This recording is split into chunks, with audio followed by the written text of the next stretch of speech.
नमस्कार दोस्तों। अखिल भारतीय कांग्रेस कमेटी की इस विशेष पत्रकार वार्ता में आप सबका स्वागत है। आज एक अत्यंत महत्वपूर्ण और गंभीर विषय लेकर हम आपके बीच में उपस्थित हैं। मोदी सरकार पहले जमीन हड़पने का अध्यादेश लाई, अब खेती हड़पने के 3 काले कानून लेकर आई है। खेत खलिहान को पूंजीपतियों के हाथ गिरवी रखने का घिनौना षड्यंत्र कर रही है भारतीय जनता पार्टी। मोदी सरकार बना रही है ईस्ट इंडिया कंपनी, कृषि को गुलामी की जंजीरों में जकड़ने का षड्यंत्र। हरित क्रांति को हराने की भाजपाई साजिश को कांग्रेस कभी कामयाब नहीं होने देगी। मोदी सरकार ने खेत खलिहान अनाज मंडियों पर 3 अध्यादेशों का क्रूर प्रहार किया है। ये काले कानून देश में करोड़ों किसानों, मजदूरों, आड़तियों को खत्म करने की साजिश के दस्तावेज हैं। खेती और किसानों को मुट्ठी भर पूंजीपतियों के हाथ गिरवी रखने का यह एक सोचा समझा षड्यंत्र है। अब यह साफ है कि मोदी सरकार पूंजीपति मित्रों के जरिए ईस्ट इंडिया कंपनी बना रही है। अन्नदाता किसान व मजदूर की मेहनत को मुट्ठी भर पूंजीपतियों की जंजीरों में जकड़ना चाहती है। किसान को लागत जमा 50% मुनाफा देने का वादा कर सत्ता में आए प्रधानमंत्री श्री नरेंद्र मोदी ने तीनों अध्यादेशों के माध्यम से देश में खेती के खात्मे का पूरा उपन्यास ही लिख दिया है। अन्नदाता किसान के वोट से जन्मी मोदी सरकार आज किसान के लिए भस्मासुर साबित हो रही है। सच्चाई यह है साथियों के मोदी सरकार है ही किसान विरोधी। साल 2014 में सत्ता में आते ही किसानों के भूमि मुआवजा कानून को खत्म करने का अध्यादेश लाई। तब भी श्री राहुल गांधी के नेतृत्व में कांग्रेस व किसान के विरोध से मोदी जी ने मुंह की खाई थी और अब भी खाएंगे।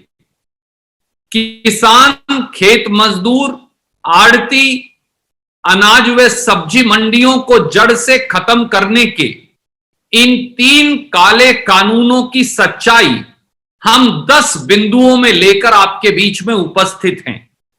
पहला बिंदु, अनाज मंडी, सब्जी मंडी यानी एग्रीकल्चर प्रोड्यूस मार्केट्स कमेटीज को खत्म करने से पूरी कृषि उपज खरीद व्यवस्था पूरी तरह नष्ट हो जाएगी। ऐसे में किसानों को न तो न्यूनतम समर्थन मूल्य मिलेगा और न ही बाजार भाव के अनुसार फसल की कीमत।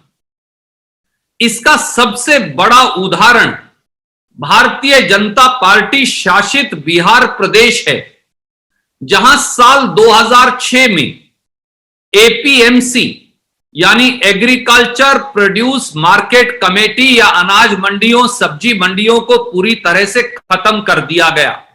कि अनाज मंडी, सब्जी मंडी और एपीएमसी व्यवस्था को खत्म करने का सबसे बड़ा उदाहरण बिहार प्रदेश है।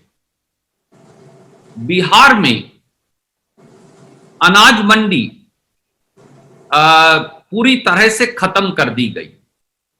आज हालात ये हैं कि किसान की फसल को दलाल बिहार में औने पौने दाम पर खरीदते हैं और फिर उसे पड़ोस के राज्यों में ले जाकर एमएसपी पर बेचकर मुनाफा कमाते हैं।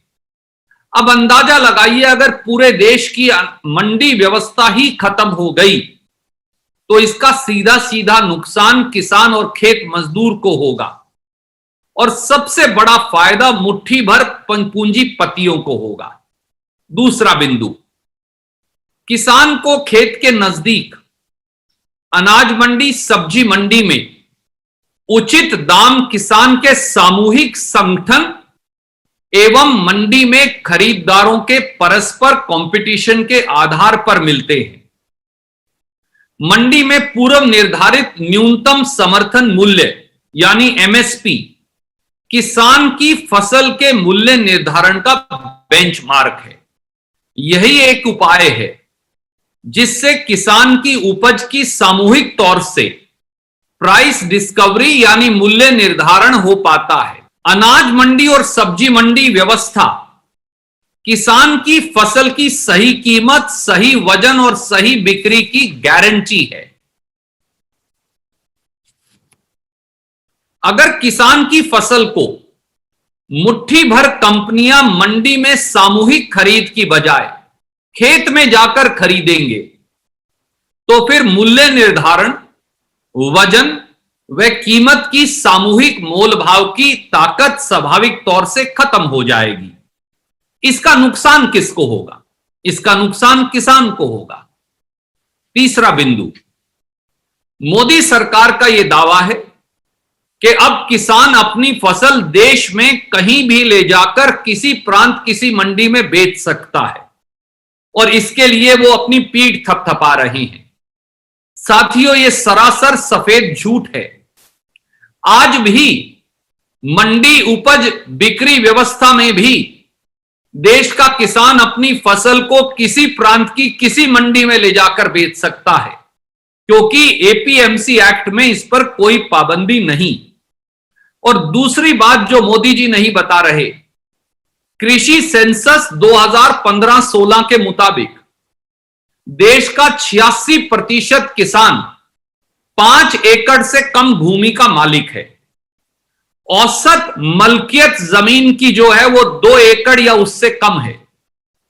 2 से 5 एकड़ की मालिक वाला भूमि की मालिक वाला किसान ना हरियाणा से मद्रास अपनी फसल को ले जा सकता, ना असम से बंगाल और पंजाब तक लेकर आ सकता, ना पंजाब का किसान बंबई तक जा सकता।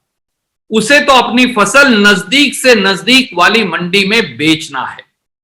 और अगर मंडी व्यवस्था खत्म हो जाएगी तो किसान स्वाभाविक तौर से अपनी फसल न्यूनतम समर्थन मूल्य और बाजार भाव पर नहीं बेच पाएगा और इन अध्यादेशों का यह सीधे सीधे विपरीत प्रतिकूल असर किसान पर होगा। चौथा, मंडियां खत्म होते ही अनाज और सब्जी मंडियों में काम करने वाले लाखों करोड़ों मजदूर, आड़ती, मुनीम, तोल करने वाले व्यक्ति, ढुलाईदार, ट्रांसपोर्ट, शेलर, इन लाखों करोड़ों लोगों की रोजी रोटी और आजीविका अपने आप ही खत्म हो जाएगी। इन तीनों काले कानूनों का यह असर भी है। पांचवां बिंदु, अनाज और सब्जी मंडी व्यवस्था खत्म होते ही प्रांतों की आय भी खत्म हो जाएगी। प्रांत 2 किस्म की फीस मंडियों में लगाते हैं, एक है मार्केट फीस और दूसरा है ग्रामीण विकास फंड। इन दोनों फीस से, इस पैसे से प्रांतीय सरकारें ग्रामीण अंचल का ढांचागत विकास भी करती हैं, नई मंडी, मार्केट यार्ड और सब मार्केट यार्ड का निर्माण भी करती हैं और खेती बाड़ी को प्रोत्साहन भी देती हैं। अगर ये पैसा ही नहीं रहा तो फिर ग्रामीण अंचल की तरक्की और विकास का क्या होगा? मैं एक उदाहरण देकर यह बताता हूं। गेहूं के इस ताजा सीजन में जो संपूर्ण हुआ है, पंजाब ने लगभग 127,45,000 मीट्रिक टन गेहूं की खरीद की। इससे पंजाब सरकार को 736 करोड़ रुपया मार्केट फीस का मिला और लगभग इतनी ही राशि ग्रामीण विकास फंड में मिली। जो हमारे आड़ती भाई हैं, मुनीम हैं, मजदूर हैं, उनको 613 करोड़ रुपया केवल एक फसल सीजन में कमीशन का मिला। और यह पैसा किसान नहीं देता, यह पैसा फूड कॉरपोरेशन ऑफ इंडिया और दूसरी खरीद एजेंसियां देती हैं। या जो प्राइवेट फैक्ट्रियां या कंपनियां मंडी में न्यूनतम समर्थन मूल्य पर खरीद के लिए आते हैं, वो इस पैसे का भुगतान करते हैं। अब जब ये पैसा ही खत्म हो जाएगा तो ग्रामीण अंचल का, मंडियों का, गांव के लोगों का विकास, खेती का विकास कैसे होगा, आप अंदाजा लगा सकते हैं। नंबर 6, कृषि विशेषज्ञों का मानना है और कहना है कि इन तीनों अध्यादेशों की आड़ में असल में मोदी सरकार शांता कुमार कमेटी की रिपोर्ट लागू करना चाहती है, जिसके मुताबिक न्यूनतम समर्थन मूल्य पर फूड कॉरपोरेशन ऑफ इंडिया यानी एफसीआई के द्वारा खरीद करनी ही ना पड़े और 1 लाख करोड़ रुपया सालाना मोदी जी बचा पाए। आप ये समझ सकते हैं कि अगर एफसीआई ने खरीद बंद कर दी तो किसान, या कॉटन कॉरपोरेशन ऑफ इंडिया ने कपास की खरीद बंद कर दी, तो किस प्रकार से, या फ्लोरिकल्चर कॉरपोरेशन ऑफ इंडिया ने फूल की, या फ्रूट कॉरपोरेशन ने सब्जियों या फलों की खरीद बंद कर दी, तो किसान को मूल्य मिलेगा कैसे? वो केवल मुट्ठी भर पूंजीपति कंपनियां होंगी जो अपनी मर्जी से मूल्य का निर्धारण करेंगी। 7वां बिंदु, इन अध्यादेशों के माध्यम से ठेका प्रथा में फंसवाकर किसान को अपनी ही जमीन में मजदूर बनाने का षड्यंत्र है। आप बताइए, क्या 2 से 5 एकड़ वाला किसान बड़ी बड़ी देश की 3 या 4 कंपनियों से नेगोशिएट करके कॉन्ट्रैक्ट फार्मिंग का कॉन्ट्रैक्ट साइन कर सकता है? उसकी क्या क्या क्लॉज होगी उसका निर्णय कर सकता है? क्या उस अनुबंध पर बराबरी के आधार पर बड़ी कंपनियों से 2 एकड़ वाला साधारण गरीब किसान नेगोशिएशन कर सकता है? जवाब नहीं में है।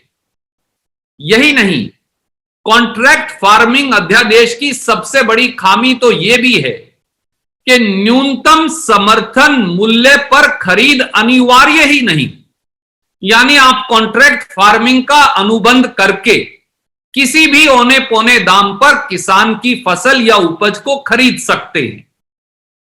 जब मंडी व्यवस्था खत्म हो जाएगी और कॉन्ट्रैक्ट फार्मिंग में 2 या 3 या 4 या 5 एकड़ का किसान एक बहुत बड़ी अडानी, विल्मर या ऐसी किसी कंपनी से अनुबंध करेगा, तो क्या वो बराबरी के आधार पर यह निर्णय कर पाएगा? क्या मोदी सरकार इस देश में, जिससे कांग्रेस लड़ी और अंग्रेज से भी हम लड़े, एक नई जमींदारी प्रथा का पदार्पण कर रही है? यही नहीं, कॉन्ट्रैक्ट फार्मिंग के माध्यम से कानूनी पेचीदगियों और अफसरशाही के जंजाल में गरीब और साधारण किसान को फंसा दिया जाएगा।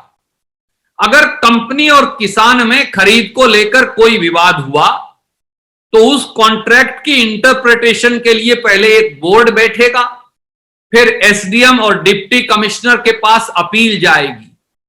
मैं ये आपके दर्शकों और पाठकों के विवेक पर छोड़ता हूं।